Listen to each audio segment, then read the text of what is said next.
இன்னைக்கு என்ன ஸ்நாக்ஸ் பண்ண போகிறோன்னா, ஈவினிங் டைம் டீ டைமுக்கு கோவக்காய் வச்சு ஒரு சூப்பரான ஒரு பக்கோடா பண்ண போகிறோங்க. நம்ம எப்பயுமே வெங்காய பக்கோடா தான் பண்ணுவோம். அது குழந்தைங்க சாப்பிடும்போது வெங்காயத்தை எடுத்து போட்டுருவாங்க. ஆனால் கோவக்காயை நான் அரைச்சி போட்டு பக்கோடா பண்ணியிருந்தேன். குழந்தைங்க எல்லாருமே விரும்பி நல்லா சாப்பிட்டாங்க. பக்கோடா நிறைய இருந்ததுன்னா இது மாதிரிலாம் பாக்ஸில் போட்டு ஸ்டோர் பண்ணி வச்சுக்கலாங்க. நம்ம நெக்ஸ்ட் டே ஸ்கூலுக்கு கூட கொடுத்து விட்டுக்கலாம். நான் ஒரு கப் அளவுக்கு கோவக்காயை நல்லா கழுவிட்டு எடுத்திருக்கேங்க. கோவக்காயை சின்ன சின்ன பீஸாக இது மாதிரி கட் பண்ணி எடுத்துக்கலாங்க. கோவக்காய் ஓரளவுக்கு பழுத்திருந்தாலும் பரவாயில்லைங்க, நம்ம கட் பண்ணி போட்டு நம்ம பக்கோடா பண்ணிக்கலாம். காரப்பொடி போட்டு தான் நம்ம பக்கோடா பண்ண போகிறோம். கோவக்காய் பழுத்திருந்தாலும் பரவாயில்லைங்க, கோவக்காயோட ஸ்வீட்னஸ் எதுவும் தெரியாது. நம்ம அடிக்கடி கடைகளில் பக்கோடா வாங்கும்போது வயிறு அப்செட்டும் இருக்குங்க. சம்டைம்ஸு எந்த எண்ணெயில் பொரிச்சு எடுப்பாங்கன்னு தெரியாது. ஆனால் நம்ம வீட்டில் ரொம்ப சுலபமாக ஈஸியாக ஹெல்த்தியாக நம்ம பண்ணி கொடுக்கலாம் நம்ம குழந்தைங்களுக்கு சுத்தமான எண்ணெயில். ஒரு பாக்ஸ் ஃபுல்லாக வர அளவுக்கு நான் கோவக்காய் கட் பண்ணி எடுத்திருக்கேங்க. ஒரு 15 கோவக்காய் கட் பண்ணி எடுத்திருக்கேன். இந்த கோவக்காவை நம்ம ரொம்ப பொடிசாகவும் கட் பண்ணல, ரொம்ப பெருசாகவும் கட் பண்ணல, நார்மலாக கட் பண்ணி எடுத்திருக்கோம். அதுக்கு 2 பூண்டு பல் போட்டுக்கிறேன், பெரிய பூண்டு பல், கொஞ்சம் சோம்பு, எல்லாத்தையுமே மிக்ஸி ஜாரில் போட்டுக்கலாங்க. மிக்ஸி ஜாரில் போட்டு நான் ஒரு செகண்டாக 3 செகண்ட் மட்டுமே தான் போட்டு அரைச்சி எடுத்தேங்க. இது குறைன்னு தண்ணி இல்லாமல் போட்டு எடுத்திருக்கேன் நான் மிக்ஸி ஜாரில். இந்த அளவுக்கு இருந்தால் போதுங்க, சூப்பராக வரும் பக்கோடா. இப்போ அரைச்ச கோவக்காய் பேஸ்ட்டை நம்ம ஒரு பாக்ஸில் போட்டுக்கலாம். அரைச்ச எல்லா கோவக்காயுமே எடுத்து ஒரு பவுலில் போட்டுடலாம். ரெட் சில்லி பவுடர் சின்ன ஸ்பூனால் 1 போட்டுட்டு கோவக்காவுக்கு தேவையான உப்பையும் போட்டுடலாம். ஒரு சின்ன கப்பால் அரிசி மாவு போட்டுக்கிறேன், அதே அளவுக்கு கடலை மாவும் போட்டுக்கிறேன், 2 சரிசமமாக போட்டுக்கிறேங்க.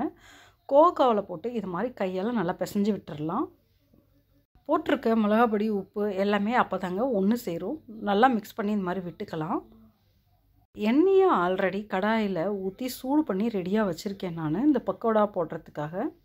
நல்லா சூடான எண்ணெயில் கொஞ்சமாக மாவு எடுத்து இது மாதிரி கொஞ்சம் கொஞ்சமாக போட்டுடலாங்க. ஷேப் எதுவும் தேவைப்படாதுங்க, நம்ம கைக்கு வர வாக்கில் அப்படியே கிள்ளி போட்டுக்கலாங்க. நம்ம பழைய சாதத்தில் மாடியில் வத்தல் போடும்போது எப்படி கையால் கொஞ்சம் கொஞ்சமாக கிள்ளி போடுவோமோ அதே மாதிரி கூட போட்டுக்கலாங்க. இது பிகினர்ஸ்க்காக சொல்லிகிட்ருக்கேங்க நான், பழைய சாதம் மெத்தடு. இந்த பக்கோடாவை ரொம்பவே ஈஸியாக போட்டுடலாம். ஒரு புறம் ஆல்ரெடி திருப்பி விட்டேங்க, இன்னொரு புறமும் திருப்பி விட்டு வெந்ததும் எடுத்துடலாம். எண்ணெயை வடிச்சிட்டு பக்கோடாவை எடுத்து இந்த மாதிரி டிஷ்யூ பேப்பரில் போட்டுடலாங்க. எண்ணெய் எதுவுமே பிடிக்காதுங்க பக்கோடா, ரொம்பவே டேஸ்ட்டாக இருக்குங்க. இது நம்ம ரைஸோட கூட வச்சு சாப்பிட்டுக்கலாம், ஈவினிங் ஸ்நாக்ஸாகவும் சாப்பிட்டுக்கலாம். இப்போ அடுத்த செட்டு பக்கோடாவும் போட்டு எடுத்துட்டேங்க நான். இதே மாதிரி சூப்பரான பக்கோடாவை உங்கள் வீட்லேயும் ட்ரை பண்ணி பாருங்கள். சூப்பராக மொறுன்னு வந்திருக்குங்க பக்கோடா.